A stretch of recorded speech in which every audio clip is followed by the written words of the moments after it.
Teacher Jen. Welcome to another day of fun learning.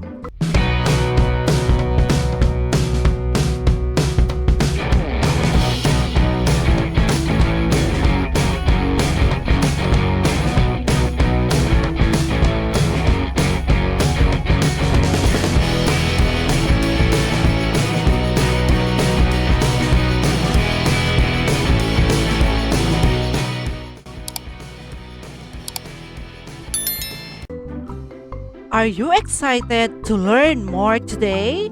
So grab your paper, pen, and your self-learning modules and let's start.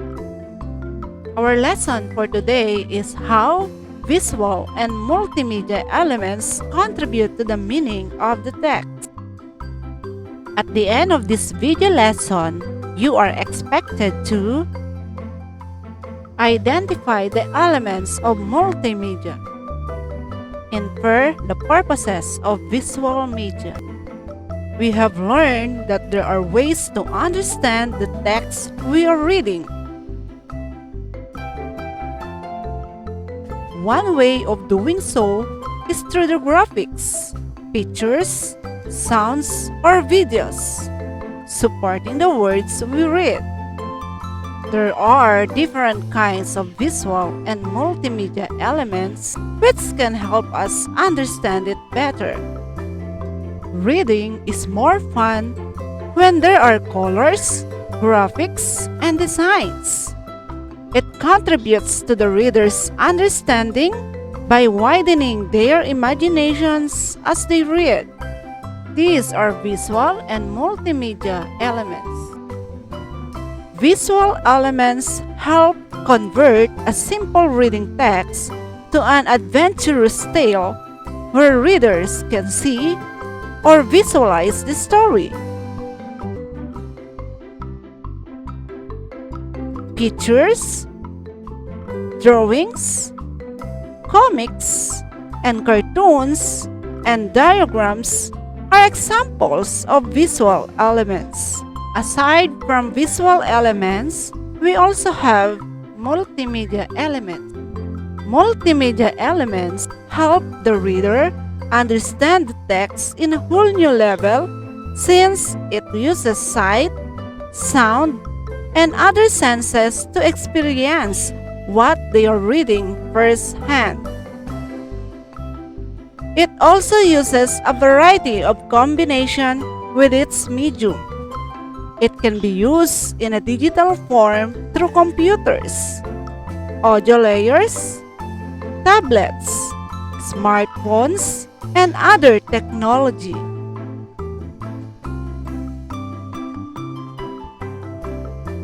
Now, what is multimedia?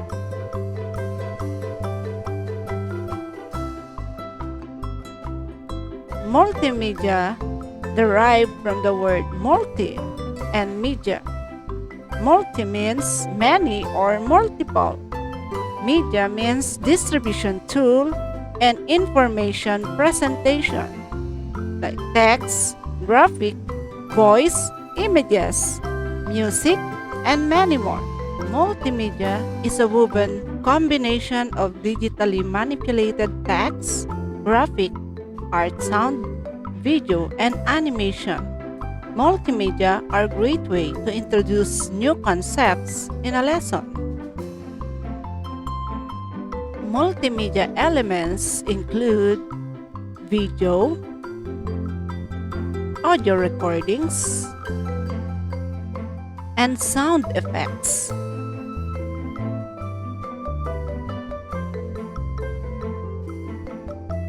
Interactive images, where readers may click the images or words to learn more information about them, including how the word sounds, its definition, and important facts. When you allow an end user or the viewer of a multimedia project to control what and when the elements are delivered, it is interactive multimedia. We have 5 main elements of multimedia. The first one is text. Second, graphic. Third, audio. Fourth, video. And the fifth one is animation. The first elements of multimedia is text. Text is the basic element of multimedia. It involves the use of text types, sizes, colors, and background color. In a multimedia application, other media or screen can be linked through the use of text. This is what you call hypertext.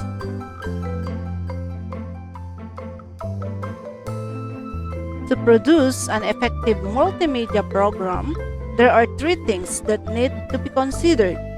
They are the position of the text on the screen, the length of the message, and the legibility of the text. The second elements of multimedia is graphic. Graphics make the multimedia application attractive. They help to illustrate ideas through still pictures. We have two types of graphics used. The first one is bitmaps or the paint graphics. And the second one is vector, draw graphics.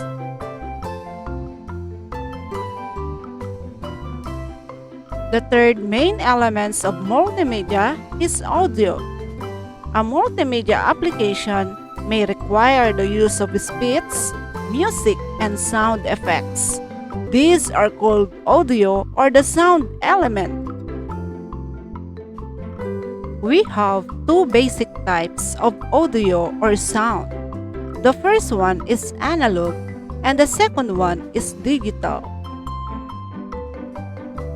Audio recordings come into two basic types. We have analog and digital. Analog refers to audio recorded using methods that replicate the original sound waves, while digital audio is recorded by taking samples of the original sound wave at a specific rate. CDs and MP3 files are examples of digital mediums. Traditional audio devices are analog because they handle sound waves in an analogous form. For example, radios maintain the audio signal as rippling waves from antenna to speaker. Tape cassette players record sound waves as magnetic waves. In the days of phonograph record, sound waves were literally curved in the plastic platters. Digital in the computer, audio is processed by converting the analog signal into a digital code using PCM or phase change memory. The fourth main elements of multimedia is video. Video provides a powerful impact in a multimedia program. In multimedia applications, the digital video is gaining popularity because of the following reasons. Video clips can be edited easily. The digital video files can be stored like any other files in the computer, and the quality of the video can still be maintained. The video files can be transferred within a computer network. It allows non-linear editing in any part of the video. However, these digital video files are large in size. Transferring these files can take a long time, especially when using the internet. The fifth main elements of multimedia is animation. Animation is a process of making a static image look like it is moving. In multimedia, digital animation is used. Digital animation can be categorized into two broad areas: 2D or two-dimension animations and 3D or three-dimension animations. What are the three most important purposes of visual media? The three most important purposes of visual media are to educate, to entertain, and to persuade. Number 1, to educate. Provides an additional knowledge or information about something educational that can be used in school or applied in life. To entertain. It brings out your interest, pleasure, and satisfaction mixed with different emotions based on content and concept of visual media. To persuade. It makes someone believe to something by convincing or giving him a good reason. We have values suggested in visual media. First, focus on positive intentions or purposes of visual media like to educate, entertain, and persuade. Some visual media have negative images or content that may influence the behavior and social attitude of some learners like you. It's in terms of violence, sexual vulgarity, crimes and bullying, parental advice and guidance are required. It's activity time! You can pause this video or refer to your self-learning module. Letter A. Directions. Tell what element of multimedia is associated with the pictures.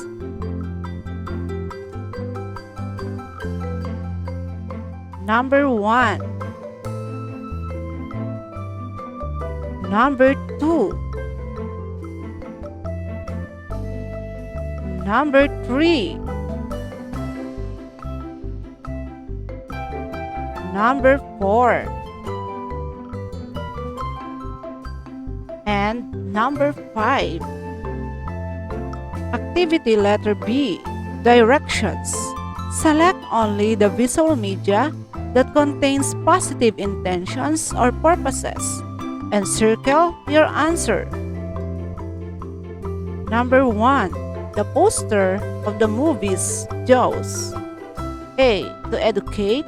B. To entertain. C. To persuade. Number 2. A happiness meme. A. To educate. B. To entertain. C. To persuade. Number 3. The poster about the commemoration of the first time the satellite Miranda photograph. A. To educate. B. To entertain. C. To persuade. Number 4. The poster about Taguig City COVID-19 updates. A. To educate. B. To entertain. C. To persuade. Number 5. Children are playing. A. To educate. B. To entertain. C. To persuade. And now, let us check your answer. Number 1. The answer is animation. Number 2. The answer is sound. Number 3. The answer is graphics. Number 4. The answer is text. And number 5 is video. Letter B, activity. Number 1. The answer is letter B, to entertain. Number 2. The correct answer is letter B, to entertain. Number 3. The correct answer is letter A, to educate. Number 4. The correct answer is letter A and letter C, to educate and to persuade. And number 5, the correct answer is letter B, to entertain. Before you proceed to the next activity, let us go over and remember the important idea you have gained from the lesson. What is multimedia? Multimedia is a combined text, graphics, and videos. It also includes art, sound, and animation. It introduces new concepts in a lesson. The 5 main elements of multimedia are text, graphic, audio, video, and animation. In visual media, sources of information in the form of visual representation allow a deeper interaction with text and symbols of all kinds, helps readers clarify and comprehend information because they are able to develop their own perception of the content and avoid misinterpretation. The 3 most important purposes of visual media are to educate, to entertain, and to persuade. Let us now proceed in answering your self-learning modules. That's all for now, class. I hope you learned something new today. Goodbye and see you next time.